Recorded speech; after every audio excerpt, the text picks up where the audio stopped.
Mesdames et messieurs, bienvenue dans cette émission, une production de l'Info Académique qui reçoit pour vous le professeur Robert Kissassa. C'est lui qui a écrit également l'ouvrage intitulé « Comment produire un document scientifique de qualité », un ouvrage publié aux éditions universitaires européennes. Professeur, soyez les bienvenus. Merci. Okay. Professeur, vous avez rédigé un ouvrage scientifique. Nous voudrions d'abord savoir d'où vient l'idée de produire cette œuvre scientifique qui aborde une question très délicate concernant la production des documents scientifiques de qualité. Merci beaucoup, monsieur le journaliste. Avant que je vous réponde, je m'aimerais d'abord vous féliciter et vous remercier pour l'intérêt que vous accordez à nos recherches. Et surtout, j'ai vu, il y a beaucoup de livres qu'on a affichés, mais ça me fait vraiment un grand plaisir et ça m'honore de vous voir venir me chercher, me voir, pour qu'on puisse un peu parler de ces livres. Vraiment, je vous remercie beaucoup. L'idée est venue d'abord quand j'observe, je suis professeur, dans des salles quand les étudiants défendent les travaux de mémoire, ou lorsque je discute avec certains doctorants pour les travaux qu'il faut, j'ai constaté qu'il y a beaucoup d'imperfections. Des imperfections, il y en a beaucoup. Et dans tout ça, je me suis posé la question si réellement ce sont les étudiants, nos étudiants qui ne sont pas capables de produire des travaux scientifiques de qualité, ou il y a un tout petit problème du côté des enseignants. Et c'est ça qui m'a vraiment poussé d'essayer un peu d'uniformiser certaines choses, écrire un document qu'on peut considérer comme une base solide pour produire un document scientifique, aider les étudiants, aider tout ce qu'ils veulent faire de production scientifique à produire des travaux de qualité. Oui, professeur, c'est pour aider les hommes scientifiques à produire des travaux de qualité. Alors, votre ouvrage est intitulé « Comment produire un document scientifique de qualité » et ce document est réparti à combien de chapitres d'abord? Le document est réparti, donc nous avons deux parties dans ce document. Dans la première partie, je parle de la qualité du travail scientifique. La qualité. Parce que pour évaluer, il faut parler de qualité. Je parle de qualité, des caractéristiques d'un travail scientifique, les différentes étapes qu'il faut respecter pour commencer ou pour écrire même, pour rédiger un travail scientifique. C'est ça que je fais dans la première partie.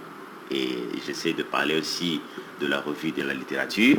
Et la deuxième partie, je parle de l'évaluation de ces travail scientifique. Et dans la première partie, je suis en train de montrer les différentes étapes d'un travail scientifique de qualité. Voilà, une recherche de qualité a des caractéristiques. La première des choses, la recherche doit être une tâche complexe. C'est-à-dire qu'il y a des caractéristiques d'une tâche complexe. Il faut que la recherche que vous faites soit circonscrit dans un contexte bien déterminé. Je vais vous donner un exemple. Vous avez deux chercheurs avec deux bourses qui doivent se rendre aux États-Unis. Deux chercheurs congolais. L'un, il travaille sur l'angle qu'il faut utiliser pour lancer des fusées à la Lune. Et après ces études, il doit retourner pour travailler au Congo. L'autre, il travaille dans l'amélioration de la qualité de maïs.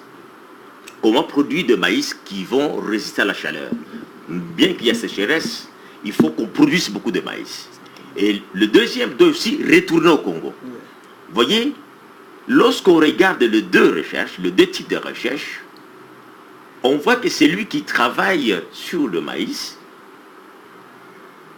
a fait un travail qui s'inscrit dans les contextes du Congo, de la crise du Congo. Parce que ce n'est pas aujourd'hui qu'on va commencer à lancer des fusées. C'est-à-dire qu'on doit choisir des sujets qui s'inscrivent dans les contextes de notre pays. C'est ça d'abord la caractéristique d'un travail de qualité. C'est-à-dire que la problématique doit être clairement posée, pas faire un travail pour le travail, un travail pour avoir les titres, mais un travail qui doit résoudre le problème réel, un vrai problème qui se pose dans la société. C'est ça un travail de qualité. Un travail de qualité, ça c'est la première caractéristique. Deuxième caractéristique, on doit sentir la contribution. Quand on fait un travail, vous avez un sujet, il faut qu'on sente la contribution par rapport aux travaux antérieurs ou aux travaux similaires.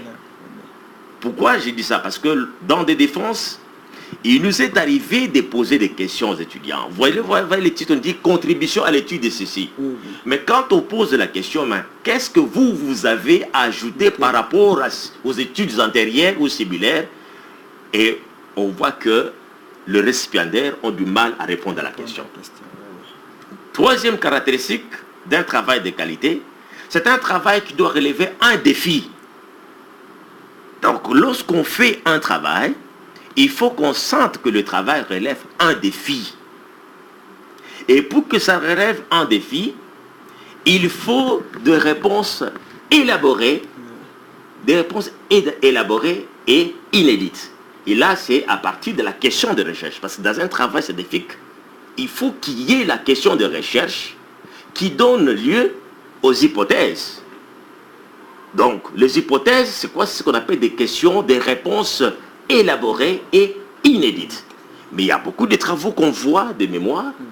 Quand vous posez la question à un doctorant qui veut devenir docteur en thèse, mais vous voulez devenir docteur, mais quelles sont les hypothèses de votre travail?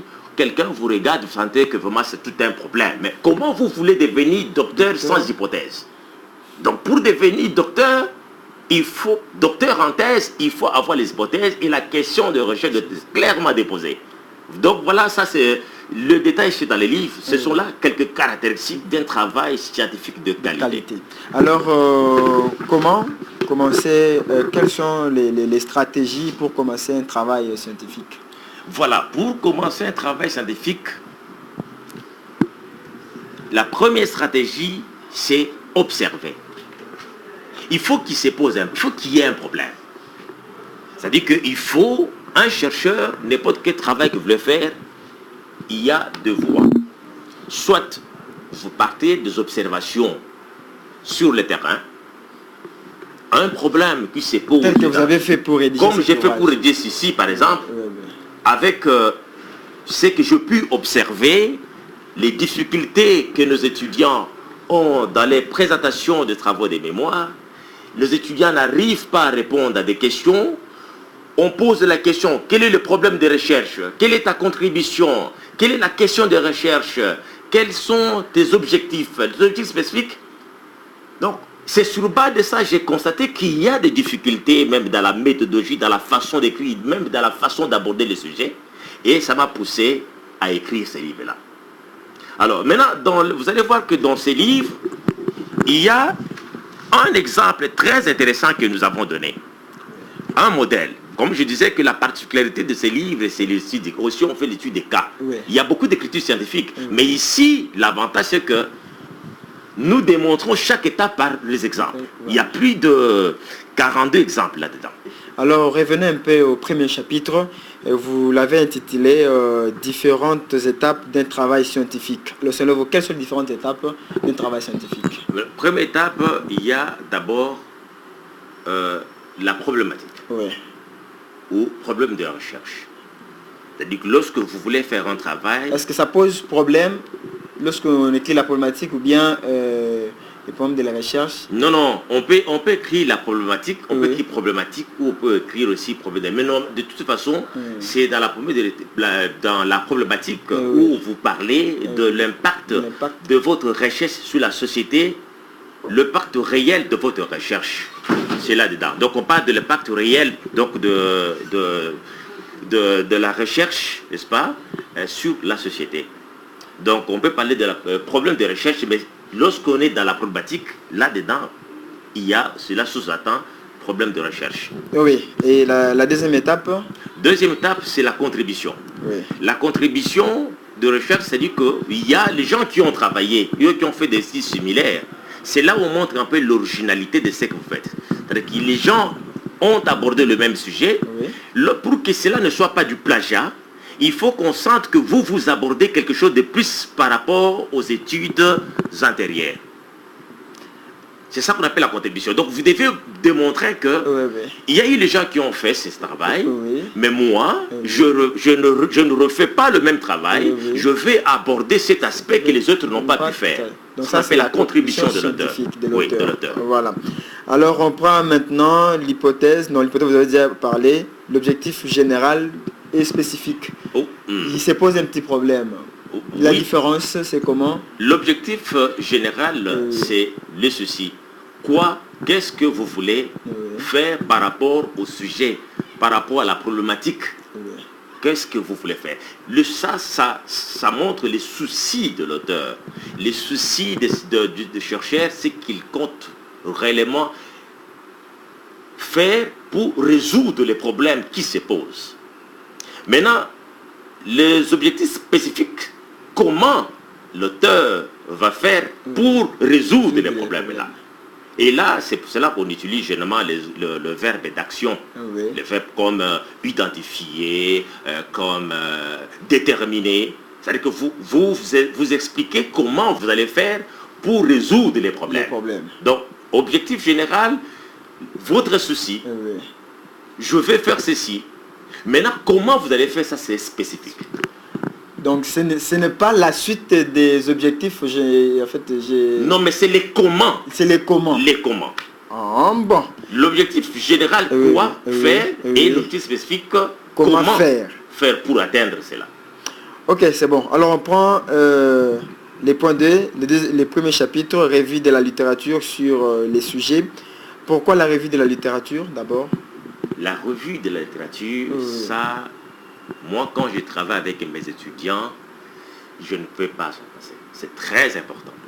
Parce que, d'abord, la revue de la littérature vous donne une idée générale des études antérieures ou similaires en rapport avec le sujet que vous allez aborder.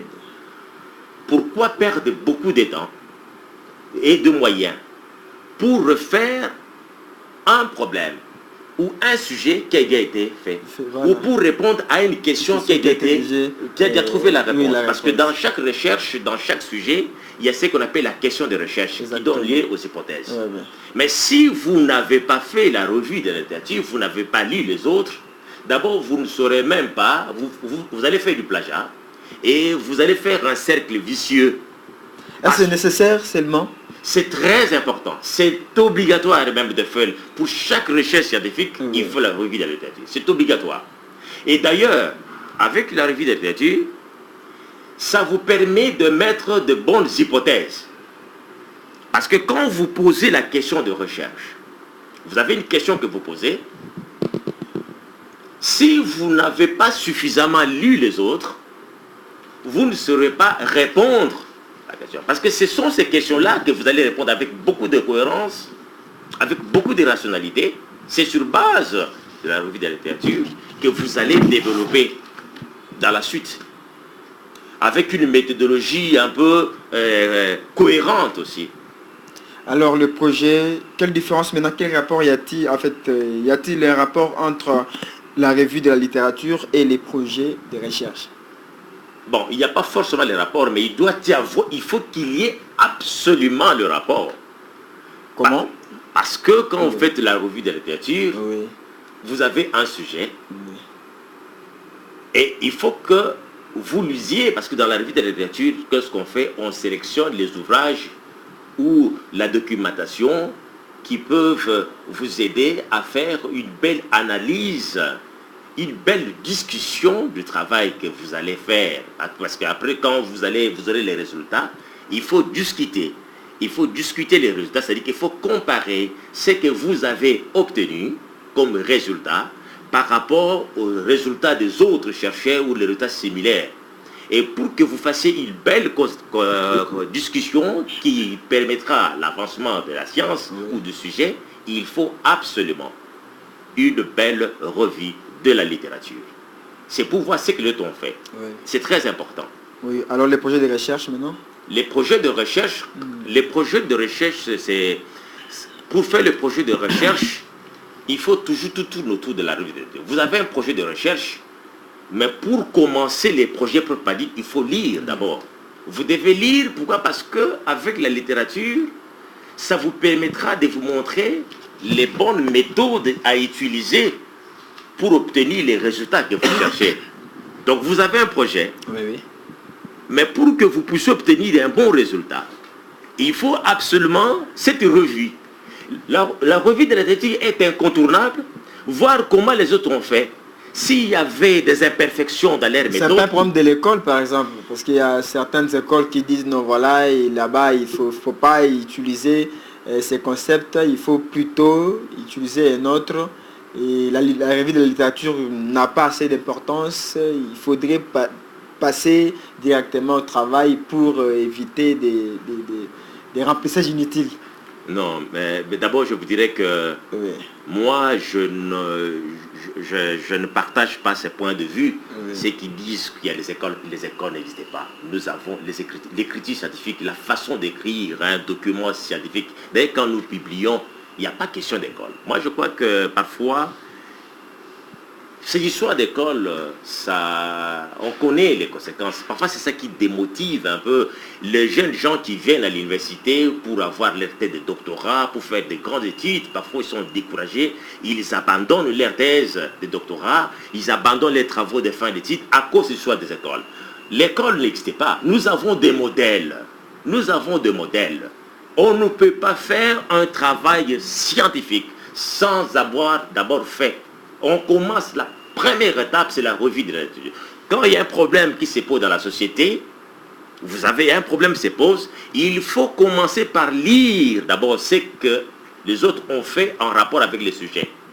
Parce que si vous n'avez pas lu, il y aura un cercle vicieux et on ne sentira même pas la contribution. Vous allez perdre le temps inutilement à répondre, à chercher à répondre. Peut-être vous allez mal répondre à une question qui a déjà trouvé la réponse. Donc la revue de la littérature, c'est une obligation.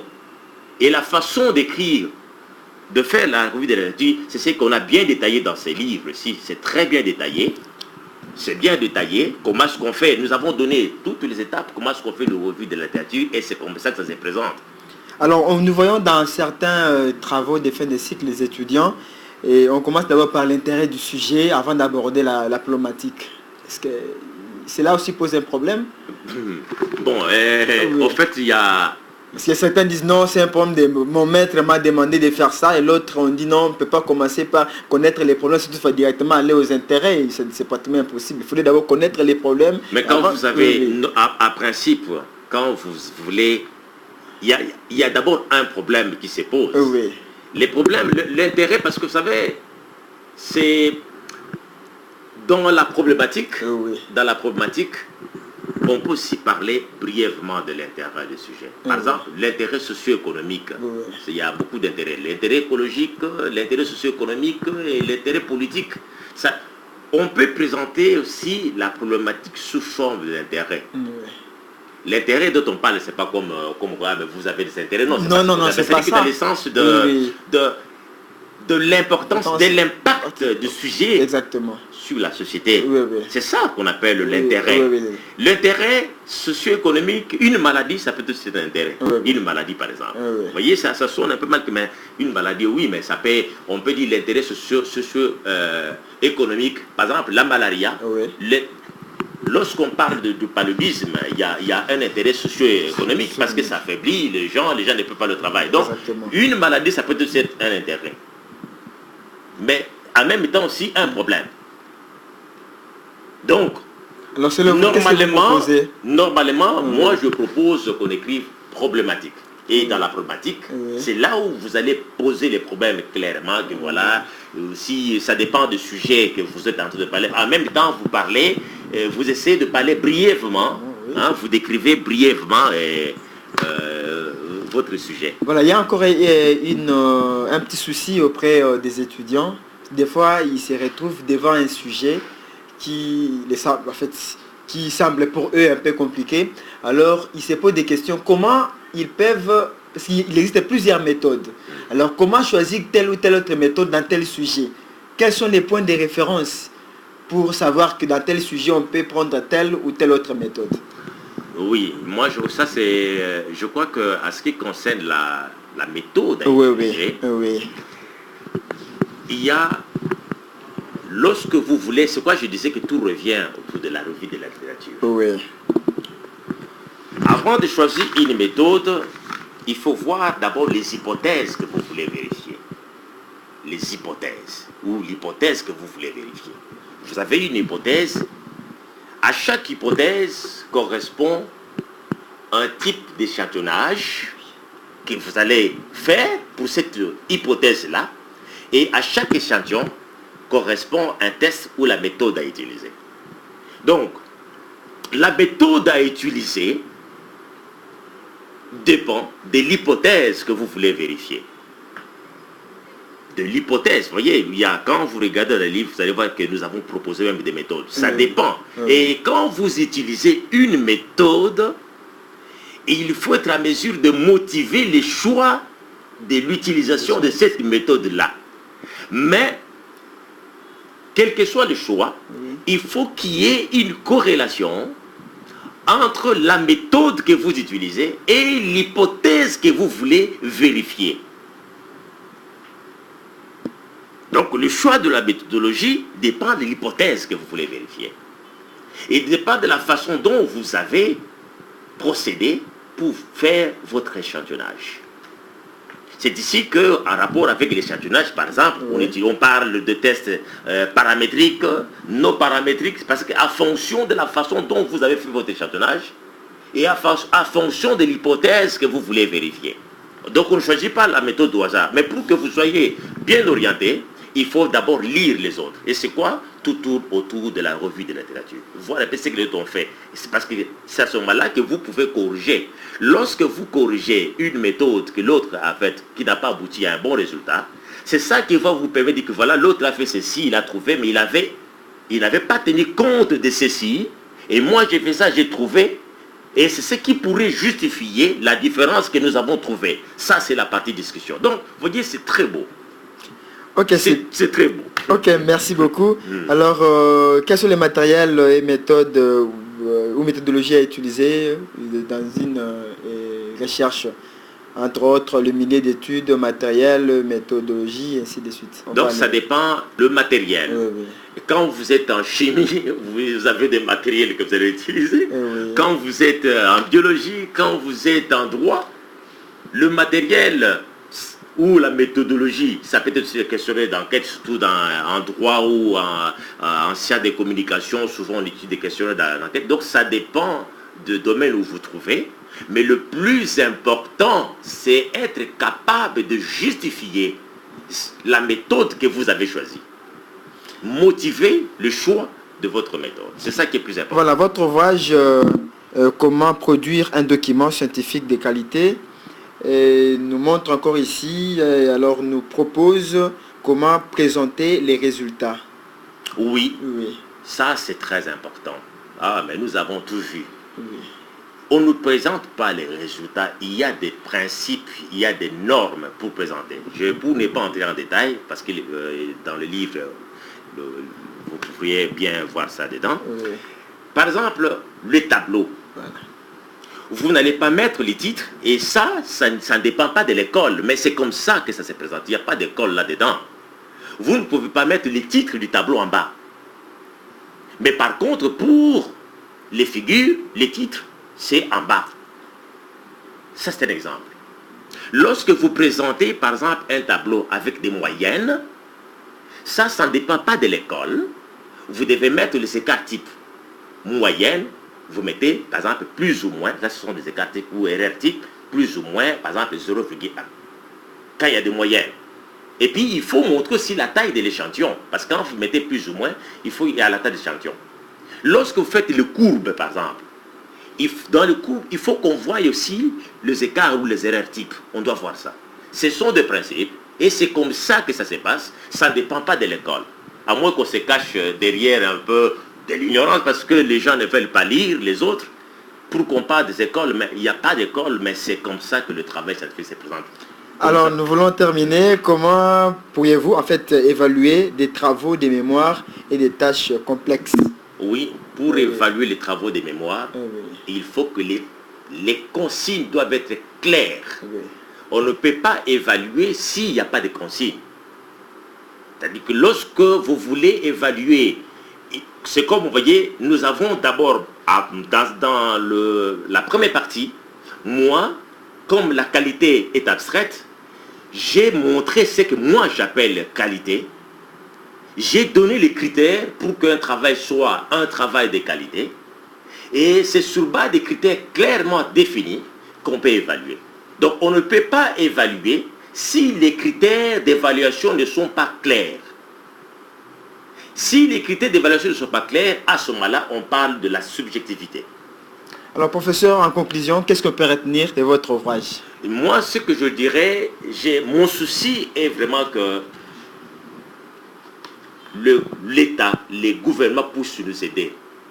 Nous avons produit cet ouvrage à nos frères. Ça nous a coûté trop cher. Si vous allez sur Amazon, ces livres ici sur Amazon, si vous mettez comment produire un document certifié de qualité, ou vous mettez Robert Kissassa Kafouti, ces livres coûtent 40 € sur Amazon.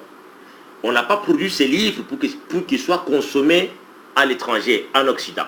Le livre a été produit pour qu'il soit consommé ici au Congo, chez nous, pour qu'on produise des travaux de qualité, des travaux qui résolvent le problème de la société. Nous voulons que vraiment le gouvernement, l'État puisse nous aider avec un peu de moyens. Nous sommes à la faculté des sciences de l'université de Kinshasa, au département de biologie, qu'on nous aide avec un petit moyen pour qu'on produise beaucoup d'exemplaires ici sur place, des exemplaires qui seront utilisés dans toutes les universités du Congo. Et que ces livres soient considérés comme une base solide pour la réforme de notre système éducatif. Alors, où pourriez-nous les trouver? Alors, pour trouver ces livres-ci, nous avons les coordonnées. C'est au secrétariat de la faculté des sciences, département de biologie. Alors, pour tout contact, 081 084 31 58. 081 084 31 58. Professeur, un mot sur l'info académique qui est coordonnée par votre humble serviteur Jimmy Mouyala. Avez-vous un mot à dire à propos de ces nouveaux magazines? C'est comme je l'ai dit au début, c'est très important. Je suis très content de l'info académique parce que, quels que soient les efforts, les productions à l'université, si nous n'avons pas l'effort académique, les gens ne vont pas les découvrir. Et partout nous allons passer, on dirait, mais ces professeurs, ces chercheurs ne font absolument rien. Moi, je vous encourage. J'aimerais que vous continuiez à fouiller les informations pour que la société congolaise comprenne qu'effectivement, leurs universités travaillent. Et je vous félicite et je vous encourage à continuer à fouiller les informations. Merci, professeur. Merci beaucoup. Mesdames et messieurs, vous l'avez bien constaté que cette émission qui est une production de l'info académique est complètement finie. Et si vous l'avez aimé, merci. Dites aussi merci à notre équipe rédactionnelle. Derrière la caméra, c'était Marlos Mabwaka. Et pour vous rappeler, nous avons invité pour vous les professeurs Robert Kissassa. C'est lui qui a produit également cet ouvrage intitulé « Comment produire un document scientifique de qualité » qui a été publié aux éditions universitaires européennes. Quant à moi, je vous dis au revoir à la prochaine. Merci.